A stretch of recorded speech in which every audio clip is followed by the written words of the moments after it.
Aloha everybody, and welcome to another episode of On Island Time. Now in January 2021, we traded our Sunseeker RV for a brand new 2022 Nexus Wraith 34W and fondly named her Pualena. We did search for several names that would be fitting of her.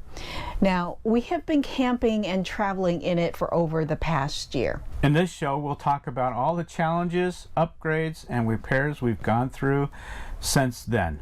The good and the bad. And the ugly.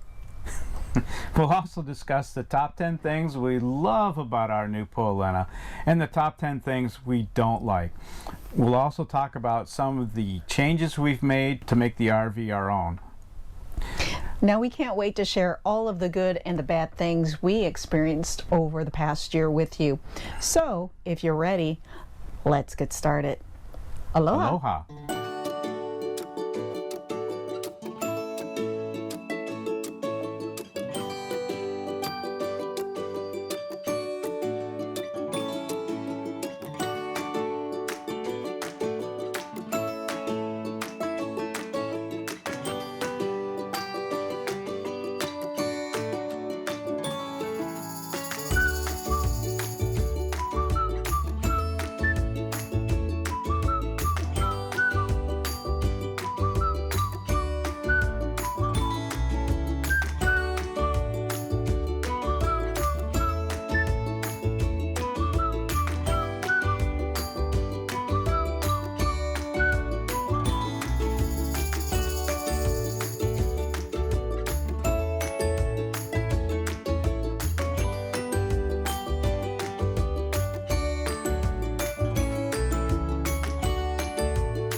Having fun?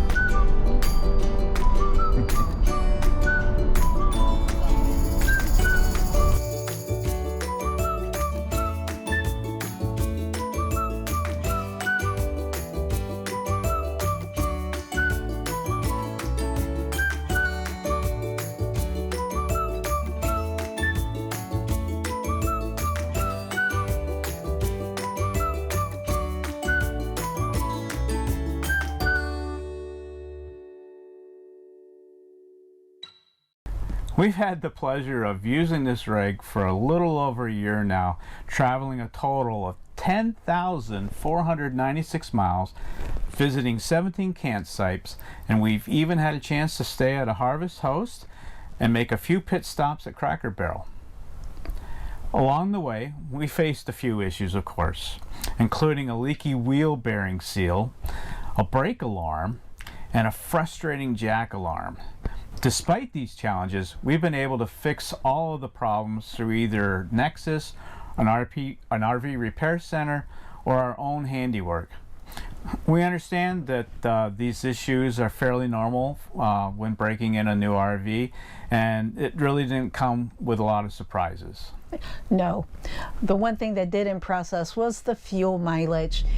So on trip 2, we recorded, or reset it right before we left the house, and we've driven 4,746.3 miles.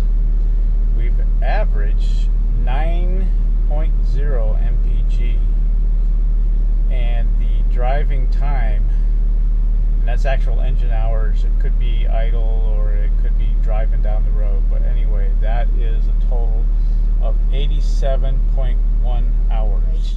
Even with the Jeep in tow, we still averaged 9 miles per gallon on our cross-country trip. And the diesel engine on the Nexus Wraith is known for its torque and proved to be incredibly efficient, even on our rugged trips through the Rocky Mountains and the Cascades. Braking, however, was a different story, especially when we hit that 7% grade just outside of Denver, Colorado. Our first descent with the Nexus Wraith on such a steep incline will be an experience that Sheri especially and I will never forget.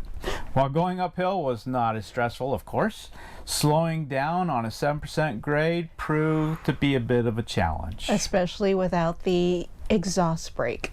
So our first adventure in the Nexus Wraith, which really took us to the Indiana Dunes on a short weekend camping trip, the first week in March. This trip was our first step in getting to know our new RV before embarking on a cross-country journey through multiple states and covering a total distance of 4,746 miles with a fuel efficiency of 9 miles per gallon and on very rough roads.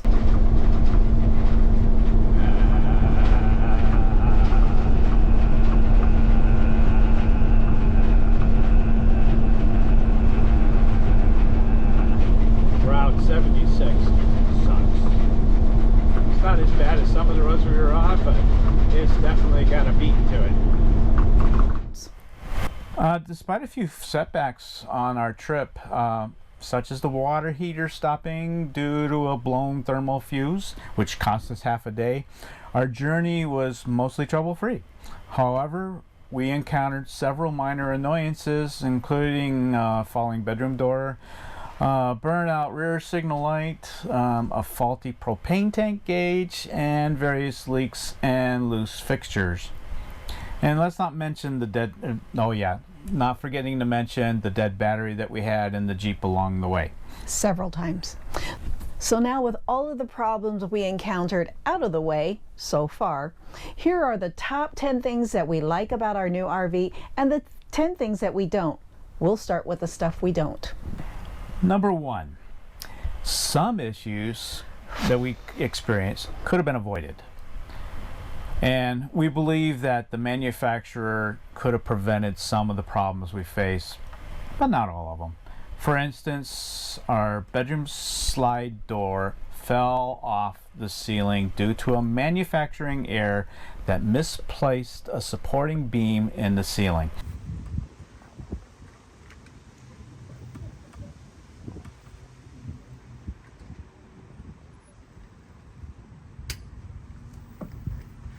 And what do they call this stuff? It's called Sikaflex. Sikaflex? Yeah, it's like a bonding agent. Okay. Fast, elastic stuff. Now, I don't know if it'll help, but I do have some other L brackets that I got. Okay. I don't know if they would be worth putting on the end to kind of give it a little extra support. Possible. This should do the trick.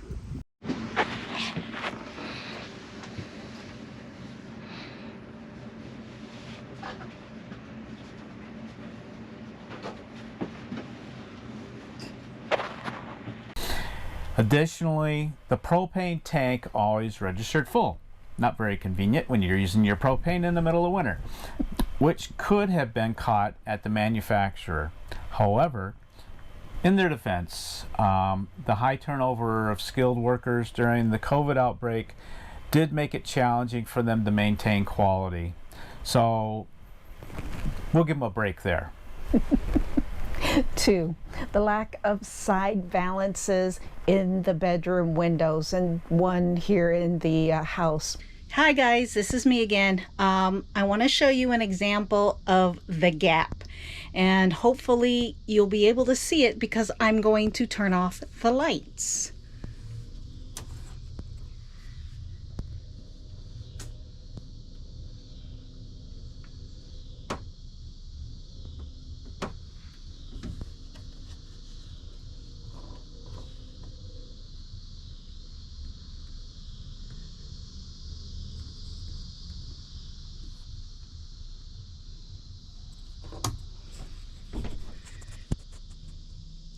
That's the gap I'm talking about.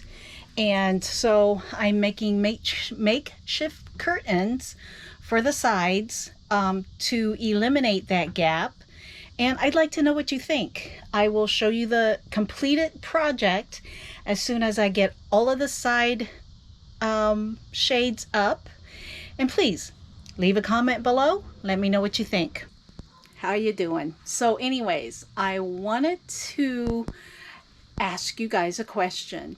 When we originally picked up the Wraith from the dealership, it did not come all of the windows were not completely did not come with the side valances as you see here. The side valances I'm talking about are these, or side shades. Now this is the one by the kitchen table. This is the other one. This is the big window behind the couch. And as we come into the bedroom,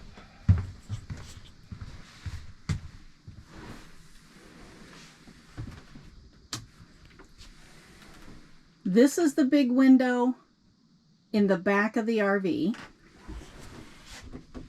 This is the side window where I sleep. And you can see that there is a makeshift one there, as well as here, a makeshift one here. And there's not one over by Mike's window either. What I'm curious to know is what you guys think of the makeshift side valances, or the side shades here. One of the first times out that Mike and I were out, I asked him to go outside, turned on all the lights, and I asked him if you could see in the side of the shade here. And I don't know if you saw that very well or not, but he did come back and he said, yeah, you can see inside the Wraith with the lights on when it's dark outside through those little gaps in the window between the shade and the window when all the lights were on. So I am not a seamstress. I do not know anything about sewing, but I'd like to know your opinion on the finished product. Now there's a design flaw in the RV, as there were no side valances in the bedroom windows, which exposed everything inside to the world outside through that teeny weeny gap on the side of the windows. Now I came up with a workaround, well actually Mike did, and we used magnets to hold the blinds up against the windows until I designed and I made side curtain valances. Now I call them that because they're not as stiff as the valances that came when we picked up the RV. Number 3. Now this is a pet peeve of mine. Leftover construction materials and debris. It looked like they just came through, cut everything, and left the sawdust where it was. We found construction material and debris left behind under all of the cabinets. And we found that when we were fixing the bottom of the drawers. So it kind of just went hand in hand with having to fix drawers and seeing all the construction material underneath there left over from when the RV was built. So. Yeah, so and number 4, poor pantry lighting. Now the pantry only has one light at the very top of the pantry itself, making it very dark to see the items on the other shelves below. So we installed motion triggered lights to help with this, but we feel that the manufacturer could have done more to provide adequate lighting. That one little light at the top doesn't make it. No, it doesn't. And number 5, insufficient insulation in the stairwell. Now a lot of people don't think about this because the majority of campers camp in the camping season. But there's barely any insulation in the stairwell, with just a thin sheet of metal separating the side of the stairs from the outside. So this makes the stairwell much colder when the temperatures drop below freezing. Now we found a do-it-yourself solution for this issue, and Mike did a great job making a stairwell cover to keep the cold down below. That was a fun project too. Number 6, small nightstands. If you've ever seen the bed stands in some RVs, they look fairly good size. You can get maybe a glass of water there and a phone and maybe your watch. On ours, you can get a phone and maybe a watch, and if you bump anything in the middle of the night, it's on the floor. So they're very tiny and limited capacity, and we just wish they were a little bit larger so that they could hold more. And there's space there for it. They just didn't make them very big. Or at least make shelving there. That would have helped too. So let's see, number 7, camera feed switching. Now, what are you thinking when I mention this? Well, when using the rear camera to keep an eye on, excuse me, on the Jeep or to view the traffic behind us, using our turn signal switches when we want to switch lanes causes the camera feed to go to the side camera, and thus removing the rear image and making it difficult for us to judge clearance of the vehicle that we're passing, so that we know when we can move over safely. Yeah, it'd just be really nice if there was an option to be able to turn that feature off. We don't really like the side cameras that much, and we don't really use it. So when we turn on the turn signal to move over, we like to see where the back of the Jeep is at in relation to the vehicle that's behind us, and we just can't do that. Number 8, limited counter space. Now, this is kind of a nitpicky thing, but the counter space is really limited in this model of the RV, and that's pretty typical for RVs in general. We did notice that in earlier year models like the 2019, they have a fold up counter that you can create additional counter space without interfering with traffic when it's not in use. So what we did is we came up with our own, and I made that extension all by myself, and I think it looks pretty good. He did a very good job with it.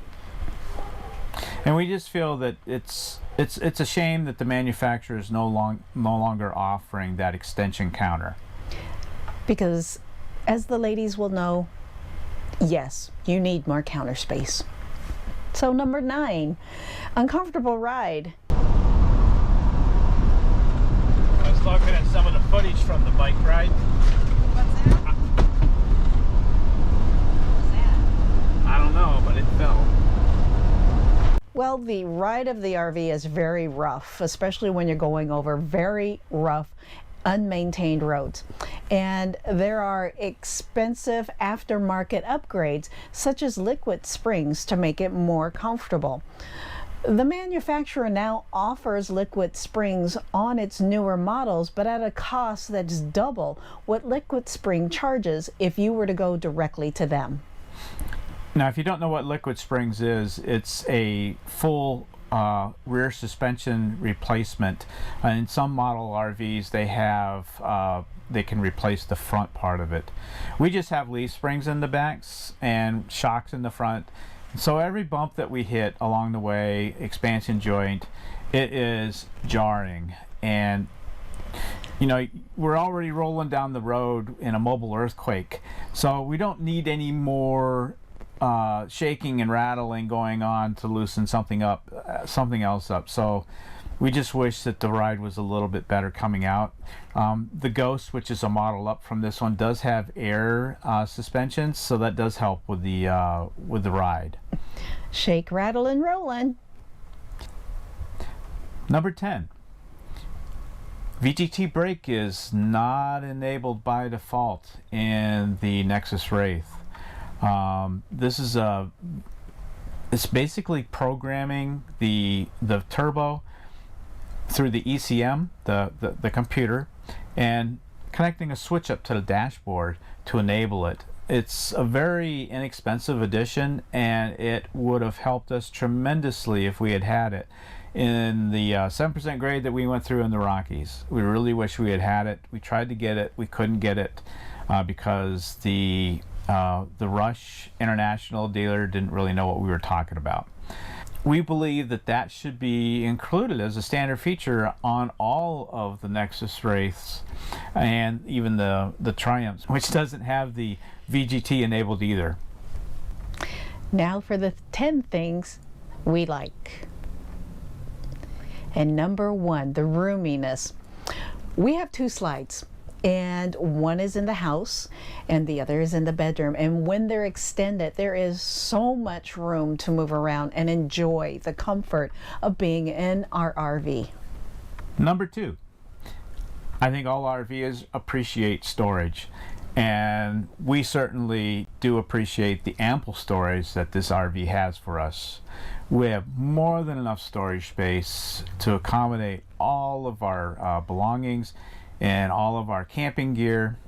And we actually have so much that at times, and I think it was when we first got it, when we had the most problems, is that we kind of forgot where we put it. So we'd have to look around and try to figure out where it was. So that was a good thing. Yeah, she's pointing at me.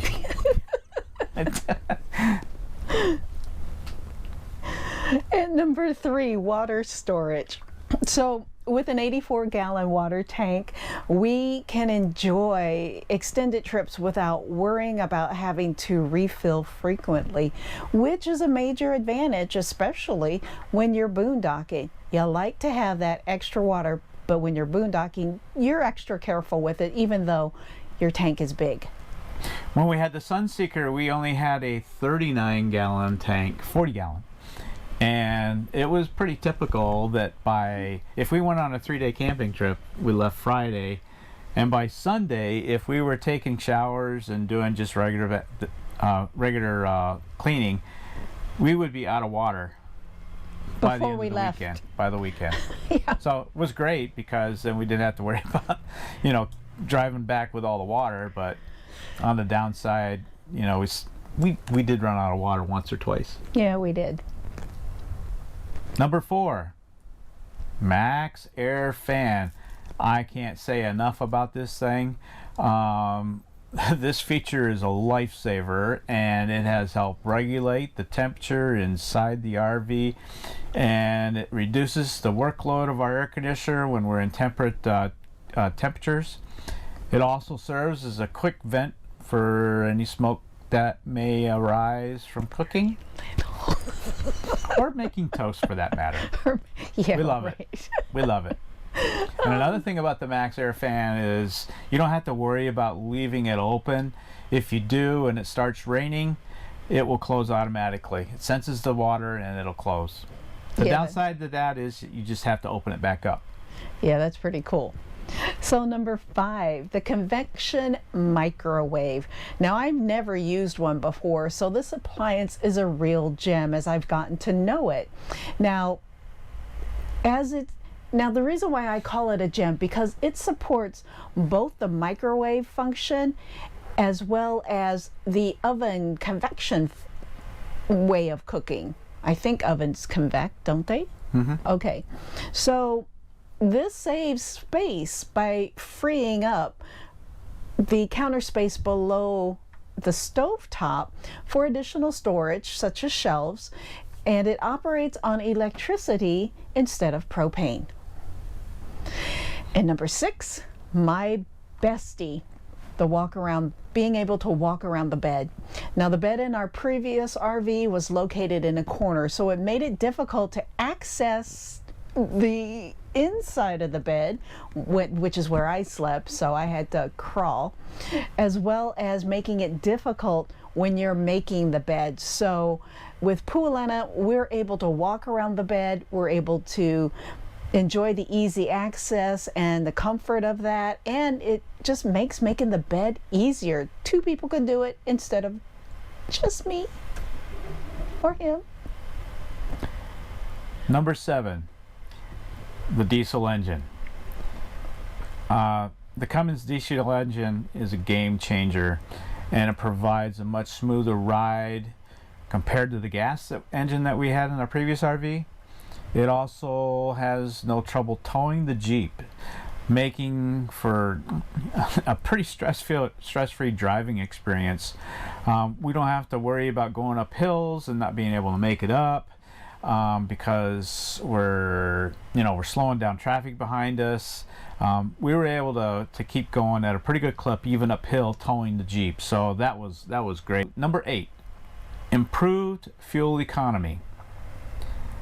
Pualena boasts better fuel economy and a longer driving range, which can be attributed to the diesel engine and the 70-gallon fuel tank capacity that we have. Compared to the Sunseeker, when we were towing, we got about 6 miles, 6 to 8 miles to the gallon at best. And that was probably on flat ground with the wind at your back. Number 9, ease to drive. Despite the size, Pualena handles very well on the road, and it doesn't really get pushed around by strong winds or other road conditions or other vehicles passing you by, such as semi-trucks and very large SUVs, trucks, or even vans. Yes, vans. We could feel the push in our Sunseeker when large vans passed us.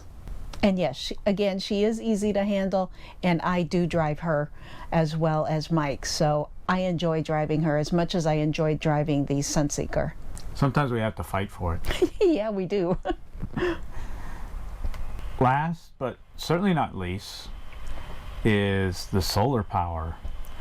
We love the convenience of having solar power, and we're looking forward to in the very near future to expanding the capacity with additional solar panels. We also might increase our battery capacity as well. By doing that, it'll enable us to stay in remote locations for longer periods of time without relying on electrical shore power. Now, boondocking is one of the things that we've always wanted to really do. You can't do it without having adequate power of some sort. Either a generator, which we do have, or solar power. Now, solar power is free, and we prefer to have that rather over the generator. The generator would just be a backup in case of an emergency. So you may be asking at this point, would we purchase the Nexus Wraith again? Despite the challenges we faced and overcame, we're proud owners of Pualena, and with the help of Nexus and our own ingenuity, we've made repairs, upgrades, and improvements such as the cabinet counter extension, a stairwell cover. We installed an automatic generator starting system, a house battery monitoring system, and a cellular internet router that leverages the WineGuard 360 Plus antenna that came with the RV. So we've truly made Pualena our home away from home, and the modifications that we've made along the way have only added to our love for the RV, and also the modifications have made Pualena more suitable for our needs. Now, we have no regrets and would wholeheartedly make the same decision to purchase the Nexus Wraith again. Now, you may also be wondering, Pualena, what does that mean? In Hawaiian, the rough translation is to wander. And wandering this great country of ours is what we plan to do. Mm-hmm. As much as possible, as long as possible. So hence, after searching for the right name, Pualena is what we found. Yeah, and we'd like to thank you guys for watching. We certainly appreciate each and every one of you. We would like you to, however, if you haven't subscribed to our channel, if you would just click on the like and subscribe button. We'd sincerely appreciate that. Yes, we do. And it's because of our love of camping and traveling that we decided to start our YouTube channel. And with your support and your comments, what you like about what we've done, there's been a few dislikes about what we've done, but I think that was just a disgruntled person. Yeah, it doesn't matter. It doesn't matter because it was not constructive, and